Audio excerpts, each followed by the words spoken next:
We are ambassadors of this pearl. We are ambassadors of this treasure.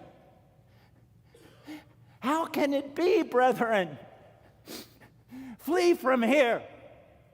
Flee from here and go to your studies and seek him out and seek him out and seek him out, that you may reveal more and more and more of him to your people. And to the degree that they grasp this, if their hearts are truly regenerate, they will grow in holiness. They will grow in devotion. And then go out into the streets. Don't wrangle about politics. Don't fight with men about certain ethical standards.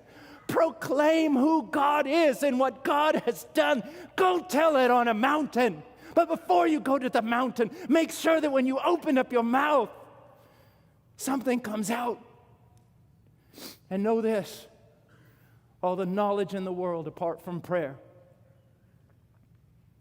all the knowledge in the world without the Spirit of the living God will avail you nothing. Men,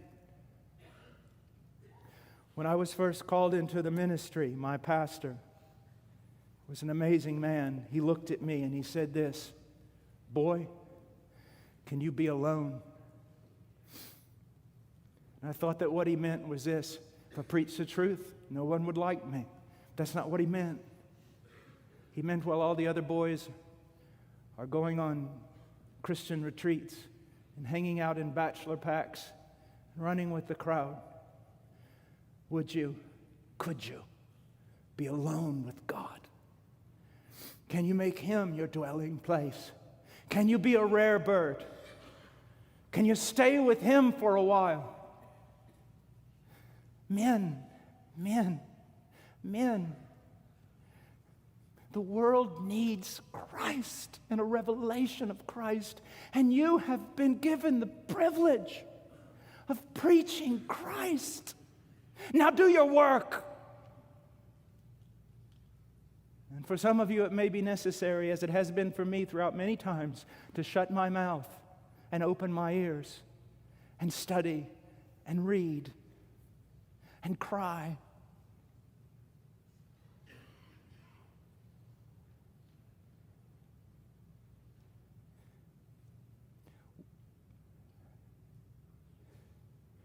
Every time we walk out in a pulpit,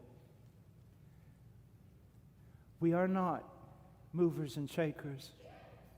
We are not marketers. We are Ezekiel. And God says to us in the middle of that valley of dry bones, because it's all dry bones, can these bones live? We will not deny him in unbelief and say no.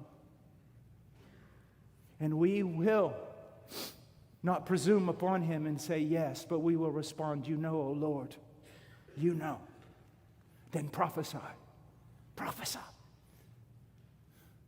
Everything, about everything in the kingdom is supernatural. Not this flimsy, silly supernatural of contemporary evangelicalism. Real supernatural. Men are only converted by a miraculous work of the Spirit. And the Spirit has most promised to work when we prophesy. Not some silly idea that we caught on the wind, but the written word of God.